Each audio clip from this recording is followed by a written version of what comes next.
राधे राधे दोस्तों, जय श्री श्याम। कैसे हैं आप सब लोग? आशा सब लोग बहुत अच्छे होंगे, मज़े में होंगे, बढ़िया होंगे और स्वस्थ होंगे, मस्त होंगे। सुबह का टाइम हो रहा है, सभी लोग अपने अपने काम में बहुत ही ज़्यादा व्यस्त होंगे क्योंकि जितना काम होता है सुबह और शाम का ही होता है। तो यहाँ मैं नाश्ते में सुबह बना रही हूँ बेसन की और आटे वाली पूड़ियाँ। तो आटे में मैंने बेसन डाल दिया है, अजवाइन डाल दी है, नमक डाल दिया है, थोड़ा सा ऑयल भी डाल दिया है मोयन के लिए, क्योंकि अभिषेक को ना बेसन वाली इस तरीके की पूड़ियाँ नाश्ते में बहुत ज़्यादा पसंद है। तो बस मैं आटा लगा रही हूँ, वही पूड़ियाँ मुझे बनानी है नाश्ते में, क्योंकि आज है इसका टूर्नामेंट मैच। तो ये निकल रहा है। और कढ़ाई ना मैंने रख दी थी, आटा लगाई तब तक मैंने कढ़ाई रख दी थी गर्म होने के लिए, क्योंकि गर्म होने में भी टाइम लग जाता है। तो पता वो बहुत ही ज़्यादा गर्म हो गई। एक आध पूड़ियाँ तो जो पहले निकली ना एकदम बहुत ही ज़्यादा पक गई थी, रेड रेड जैसी हो गई थी। तो फिर मैंने एकदम गैस स्लो कर दी है। तो यहाँ में बोलते हैं ना, जब जल्दबाजी का काम होता है ना तो ऐसा ही होता है। तो मैंने कहा जब तक मैं आटा लगाऊंगी तब तक मेरी कढ़ाई गर्म हो जाएगी। तो ये देखिए पहली वाली पूड़ी एकदम रेड हो गई है। अब मैंने धीमी कर दी है, तो धीरे धीरे अब अच्छी सेकेंगी पूड़ियाँ। तब तक अभिषेक अपने लंच बॉक्स ये सब ले आए हैं धो करके, तो बस मैं सेक देती हूँ। तो ये पैक कर ले, क्योंकि टाइम हो गया 7:40 पे से निकलना है। आज ये जा रहा है अम्बा, वहाँ ही मैच है।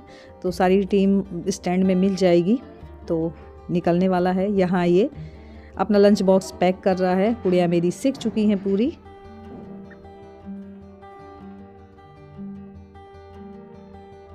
इनकी चल रही पैकिंग, क्योंकि हो गया है टाइम। हो गई पैकिंग बेटा? लड्डू वहाँ से ले लो, रख लो। अच्छा फटाफट से, लेट हो रहा है। यहाँ रखें। और बस इसका बैग वगैरह सब रेडी हो चुका है। तो बस शूज पहन रहा है और बस निकलने वाला है। और सुबह सुबह ना कोहरा तो रहता ही है अभी भी।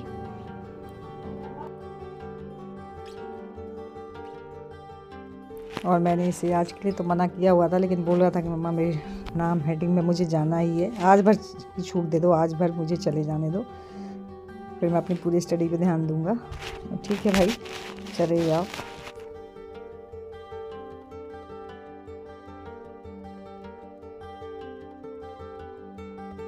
और जब ये निकलता है ना तो मुझे काफ़ी टेंशन होती है कोई चीज़ की छूट ना जाए, तो वहाँ जाके इसको दिक्कत हो। तो एक एक चीज़ ध्यान कर। वैसे वो खुद ही इतने जिम्मेदार है, सारी चीज़ अपनी उसका काम है। वो जाएगा, तू क्या करेगा वहाँ पे जाके? बैटिंग तुझे मिलेगी नहीं, बैटिंग है। और रुको सुन,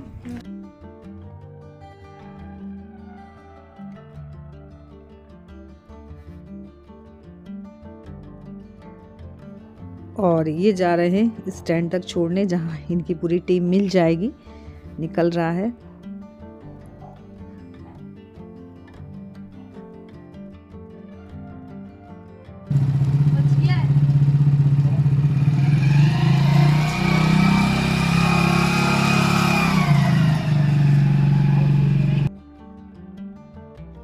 और अभिषेक के जाने के बाद अब मैं सारे घर के काम कर रही हूँ। मैंने कहा ये निकल जाए ताकि मैं फ्री हो जाऊँ, इसके बाद में ही और काम करूँगी। तो बस ये कम्बल वगैरह सब रख रही हूँ, क्योंकि अभी झाड़ू पोछा भी होना है। तो मैंने कहा अब ये काम निपटा ही लेती हूँ, तब तक गोलू का टाइम हो जाएगा। तो बस यहाँ मेरी लग रही है झाड़ू, और झाड़ू लगा के पूरे घर में लगाना है पोछा।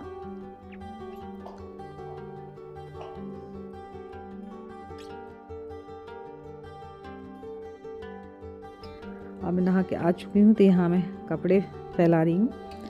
और लग रहा था सुबह की धूप निकलेगी, लेकिन आज तो फिर धूप नहीं निकली, ऐसे ही बादल वाली ही धूप है। तो यहाँ मैं डाल रही हूँ कपड़े। और फ्रेंड्स अब हो रहा है शाम का टाइम, और यहाँ आज इनकी जिद की वजह से ही इन्हें ही करना पड़ रहा है। ये बोल रहे थे कि चने का साग ही बनेगा, मैंने कहा नहीं कल बना लेंगे। तो इन्होंने ही तोड़ा है, इन्होंने ही काटा है। है 5 बजे का टाइम शाम का, और बहुत डिमांड है कि आज चने का साग ही बनना चाहिए और चूल्हे वाली रोटी। तो मैं जाऊंगी अभी चूल्हा जलाने, तब तक मैं सोच रही हूँ चना का साग नीचे ही, मतलब गैस में ही बना देती हूँ।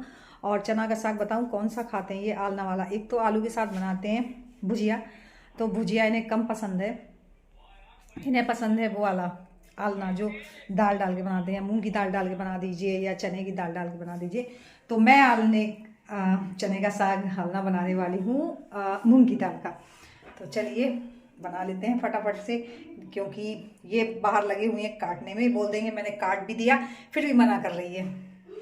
तो जब काट दिया है उन्होंने तो फिर बना भी लेते हैं, इतनी मेहनत हम भी कर लेते हैं। तो मैंने मूंग की दाल पकने के लिए रख दी थी, 2 सीटी आ गई, इसके बाद मैंने बंद कर दिया था और फिर खोला हुआ है, दाल पक गई है। और यहाँ जो चने का साग काटा है उसमें मैं मिला रही हूँ बाजरे का आटा थोड़ा थोड़ा करके, क्योंकि साग बनने वाला है चने का आलना। तो दाल पक चुकी है, तो बस जो मैंने आटा मिला के रखा हुआ है साग में, बस वो थोड़ा थोड़ा करके डालती जा रही हूँ। अगर एकदम से डाल देंगी ना तो उसमें गुठलियाँ पड़ जाती हैं गांठ जैसी, तो थोड़ा थोड़ा करके डालती जा रही हूँ। तो भाई इनकी जिद थी चने की साग खाने की, तो मैंने कहा चलिए चने का साग ही बना लेते हैं। तो यहाँ मेरा साग बन रहा है, और तब तक क्या है ना, मैं चटनी पीसने के लिए हरा धनिया, हरा लहसुन, टमाटर, प्याज ये सब काट ले रही हूँ, क्योंकि चने के साग के साथ अगर चटनी बन जाए तो और भी बढ़िया लगता है साग। तो यहाँ मैं काट ले रही हूँ पीसने के लिए। और साग मेरा बन चुका है ना, तो यहाँ मैं लगा रही हूँ उसमें तड़का, लहसुन, अदरक, हरी मिर्च, इसका तड़का लगा रही हूँ।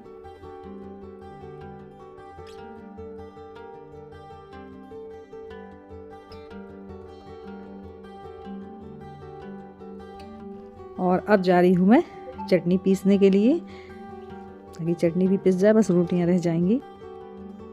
और अब मैं आ गई हूँ ऊपर चूल्हे पे आग जलाने के लिए। तो मैं वैसे जला के गई हुई थी, लेकिन फिर वो बुझ सी गई थी, क्योंकि मैं नीचे तब तक लग गई तड़का देने वगैरह में। तो यहाँ आके मैं फिर से आग अच्छे से जला रही हूँ, क्योंकि इनकी चूल्हे की रोटी खाने की डिमांड थी। तो बाजरे की बोल रहे थे कि चने के साग के साथ में बाजरे की रोटी बनाओ, लेकिन बाजरे का आटा था ही नहीं, उतना ही निकला था जितना चने के साग में डाला हुआ है। तो मैं गेहूँ की रोटियाँ, मतलब गेहूँ के आटे की रोटियाँ ही बना रही हूँ, बाजरे का आटा है नहीं। तो बस यहाँ मैं सेक रही हूँ रोटियाँ। चूल्हे में अच्छा लगता है रोटियाँ सेकना, बहुत ही अच्छा लगता है मुझे, लेकिन जब आग जल रही हो अच्छे से तब। अगर आग नहीं जलती ना तो रोटी बनाने का भी मन नहीं करता। तो मैंने कहा चलो ठीक है, साग बना हुआ है तो रोटी भी बना लेती हूँ। और मैं आग जला के ही गई थी, लेकिन अब अच्छे से जलने लगी है जब मैंने फिर से जलाई। तो बस यहाँ बन रही रोटियाँ। और मेरी एक सब्सक्राइबर है, उन्होंने मेरे से काफ़ी रिक्वेस्ट की कि दीदी आप अपने डाइट प्लान में क्या ले रही हैं, जब से आपकी सर्जरी हुई तब से आप कैसे क्या अपना डाइट प्लान कर रही हैं। देखिए दुख दर्द तो सबको होता है, ये है कि थोड़ा एक दूसरे से हमें हेल्प मिल जाती है, तो थोड़ा मालूम चल जाता है कि हाँ इसमें ऐसे होता है ऐसे होता है, तो हिम्मत बढ़ जाती, कुल मिला के ये है। तो मैं उनसे कहना चाहूँगी कि मैं अपना डाइट प्लान बिल्कुल जो रियली है वही मैं बता रही हूँ, जो मैं खुद से कर रही हूँ। तो मॉर्निंग में जब से मेरा ऑपरेशन हुआ तब से मेरा यही डाइट चल रहा है, जो अभी तक कंटिन्यू चल रहा है। मतलब सुबह उठ के, जैसे ही मैं सुबह उठती हूँ, ब्रश करके सबसे पहले गुनगुना पानी करती हूँ। गुनगुना पानी पीने के बाद में 1 गिलास, इसके बाद में सीधे जो खाली पेट गैस का टैबलेट लेते हैं गैस की, वो मैं थोड़ी देर बाद में गैस की टैबलेट ले लेती हूँ। इसके बाद में झाड़ू पोछा वगैरह होता है, और उसके 1-1.5 घंटे बाद 1 कप चाय ले लेती हूँ। पहले तो मैं आधा कप ही लेती थी, लेकिन अब मैं 1 कप ले लेती हूँ। 1 कप चाय ले लेती हूँ, उसके साथ 2-4 बिस्किट हो गए या नमकीन हो गया, ऐसे हल्का सा ले लेती हूँ। और इसके बाद में फिर खाना पीना बनता ही है, और नहाने धोने के बाद में पूजा वगैरह हो जाती है। इसके बाद में फिर मैं सब्जी रोटी जो बनती है, अपने लिए दाल बनाती हूँ और दलिया बनाती हूँ। ऐसा नहीं है कि पर डे मैं दाल ही बनाती हूँ, मैंने कंटिन्यू, बेटा वहाँ देखना किचन में, कंटिन्यू ऑपरेशन होने के बाद में 20 दिन तक तो मैंने कंटिन्यू मूंग की दाल ही खाई है, और थोड़ा थोड़ा उसके साथ में सब्जी भी ले लेती थी, सब्जी दाल दोनों खाती थी। लेकिन 20-25 दिन के बाद में फिर मैं आलस करने लगी कि उनके लिए सब्जी बनाओ, फिर अपने लिए दाल बनाओ, फिर दूसरी। तो मैं क्या करती हूँ, जब मैं सब्जी, वही सब्जी खाती हूँ जो सब्जी बनती है, लेकिन मैं क्या करती हूँ उसमें हरी मिर्च का यूज़ ज़्यादा करती हूँ। हरी मिर्च हो गई, थोड़ा बहुत काली मिर्च का पाउडर डाल दिया, लाल मिर्च बहुत ही कम डालती हूँ। तो मैं वही सब्जी खा रही हूँ, मैं अपने लिए कोई दूसरी सब्जी नहीं बनाती। और हाल फिलहाल में अब मैं आज की पोजीशन में सारी चीज़ खा रही हूँ, बस थोड़ा दूध अवॉइड करती हूँ, थोड़ी चिकनाई वाले पदार्थ जैसे ऑयली खाना हो गया, ये तो मैं बिल्कुल भी नहीं खा रही। पूरी पराठा ये तो कुछ मैंने, बाकी और सब सारी चीज़ें खाती हूँ। और दूध भी मैं थोड़ा टाइम बाद लूँगी, संध्या आरती करके 6 बजे तक मेरी संध्या आरती हो जाती है, 6:30 तक सीधे संध्या आरती करके, या तो मैं बहुत जल्दी कोशिश करती हूँ खाना बनाने की, अगर नहीं बन पाता है किसी कारणवश तो मैं वही खाना खा लेती हूँ। लेकिन 7 बजे, 7:30 के पहले पहले मैं खाना खा लेती हूँ। हर हालत में, क्योंकि अगर रात में खाना खाते हैं ना तो फिर ढंग से टहल नहीं पाते और फिर ऐसे ही सो जाती हूँ, तो फिर वो रात में दिक्कत होती है। तो बस बहुत से बहुत लेट होता है तो 8, इससे लेट अगर हो जाता है तो फिर मैं खाना खाती ही नहीं हूँ, क्योंकि फिर मुझे दिक्कत होती है। और इस डाइट से चलेंगे ना तो कोई भी प्रॉब्लम नहीं आने वाली। हो गया, सर्जरी हुई है, कोई बात नहीं, हम अपने से ही चलेंगे, अपने परहेज से चलेंगे ना तो हमें कोई दिक्कत नहीं आने वाली। तो मैं बस यही कहना चाहूँगी कि जो भी इस परेशानी को झेल रहे हैं तो उसे परेशानी मत मानिए, बस हंसते हंसते काटिए। कुछ दिन की बात है, अवॉइड करिए ये सारी चीज़ें, फिर तो हम धीरे धीरे सारी चीज़ खाएंगे। और हाँ, एक बात और कि मैं खाना कैसे खाती हूँ, भूख तो लगती है लेकिन इकट्ठे बैठ के मैं नहीं खाती। मुझे भूख है 4 रोटी की तो मैं 2 रोटी ही खाती हूँ। फिर थोड़ी देर बाद मुझे 1-1.5 घंटे के बाद फिर भूख लगी तो फिर मैं 1 आध रोटी फिर खा लेती हूँ। ऐसे करके मैं दिन में 3-4 बार खाना खाती हूँ। एक पहले मैं क्या करती थी कि 2 टाइम खाना खाती थी और एक सुबह का नाश्ता, यानी 2 टाइम खाना। और अब मैं दिन में थोड़ा-थोड़ा करके 4 बार खा लेती हूँ और बीच-बीच में फ्रूट्स ले लेती हूँ। और जैसे जूस हो गया, क्योंकि लिक्विड वाली चीज़ें मैं सबसे ज़्यादा लेती रही, जैसे गाजर का जूस हो गया, कोई सूप पसंद है, वो सूप मुझे शिवानी बना के देती ही रही है। कंटिन्यू मैंने सूप और जूस 20 दिन तो पिया ही पिया है। तो बस फ्रेंड्स, मैं सोचती हूँ कि आप लोगों को सारी चीज़ें जिनमें समझ में आ गई होगी। तो यहीं पे करते हैं ब्लॉग की एंडिंग और मिलती हूँ एक अच्छे नेक्स्ट ब्लॉग में। तब तक के लिए बाय।